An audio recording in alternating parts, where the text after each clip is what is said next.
কথাই বুঝে না। অজু করে সালাত আদায় করতে হয় তো বলছে পানি নেই, তো তায়াম্মুম করে পড়ো, বলে মাটি নেই, বলে এমনিতেই পড়ো। কেবলার দিকে মুখ করে পড়তে, বলে কেবলা চেনা যায় না, এমনিতেই পড়ো কেবলা ছাড়াই। যে দাঁড়িয়ে পড়তে হয়, তো দাঁড়িয়ে থাকতে পারি না, তো বসে পড়ো, বলে বসে থাকতে পারি না, তো শুয়ে পড়ো। পরিষ্কার কাপড়ে সালাত আদায় করতে, বলে পরিষ্কার কাপড় নাই, পায়খানা লেগে আছে, হায় যে রক্ত লেগেছে, বলে সেটা পরি পড়ো। বলে সেটাও নাই, উলঙ্গ হয়ে আছে, তো বলে এমনি পড়ো, উলঙ্গ হয়েই পড়ো। অবাক ইবাদত।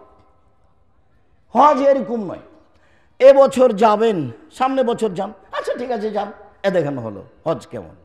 জাকাত 20 দিন আগে দিয়ে দেন, 20 দিন পরই দেন, সমস্যা নেই। সিয়াম রোজা, রমজান মাস আমি অসুস্থ, আর পরে করেন, এখন লাগবে না, পরে করেন, মানে আপনার সুবিধার সাথে আছে।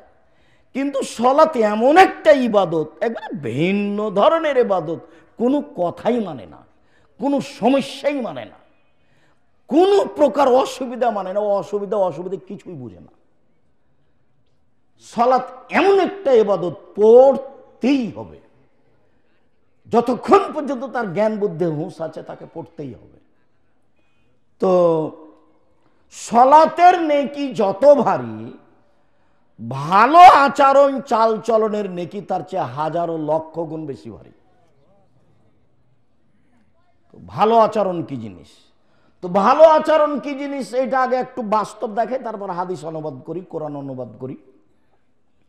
মানুষে বলে, একটু গরম পানি দিতে হবে, মানুষে বলে ওই ছেলেটা ভালো, খুবই ভালো, ছেলেটার চাল চলন খুব ভালো, ছেলেটার ব্যবহার ভালো। এই যে মানুষে বলছে ওই ছেলেটার ব্যবহার খুব খারাপ, আরে ওর কথা বলছো, দুনিয়ার শয়তান, মুখ খারাপ, দোমুখা, বাদ দে ওর কথা, ওর নামটা আমার নিতে মনই চায় না।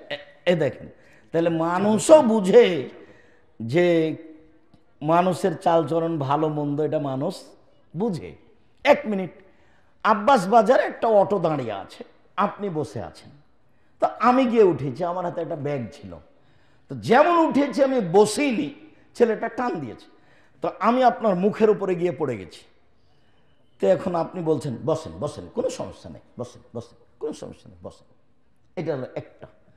আমি আপনার মুখের উপরে পড়ে গেছি, তখন আপনি বলছেন চোখ নাই, হুঁশ নাই, কথা গাড়িতে উঠে নেয় বেখিয়ালের মতো, চোখ নাই, কপালে চোখ নাই, দেখে বুঝতে পারেন না।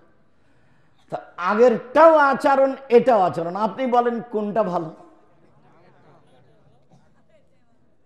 তো আগেরটার নেকি যত ভারী, ঠান্ডা পানি দিতে,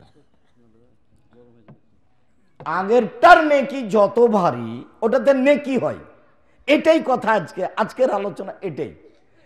আগের আচরণের নেকি যত ভারী, ইবাদতের জগতে এমন কোনো নেকি নাই যেটা তত ভারী, সবচেয়ে বেশি ভারী, নামাজের চেয়ে বেশি ভারী, হজের চেয়ে বেশি ভারী, দানের চেয়ে বেশি ভারী, সিয়াম রোজার চেয়ে বেশি ভারী, কোরআন তালার চেয়ে বেশি ভারী।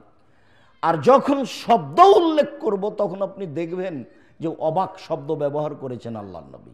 আগে একটা হাদিস বলি, তারপর ধারাবাহিক আয়াতে যাব, তারপর আবার হাদিসে ফিরে আসবো। দিয়েছি।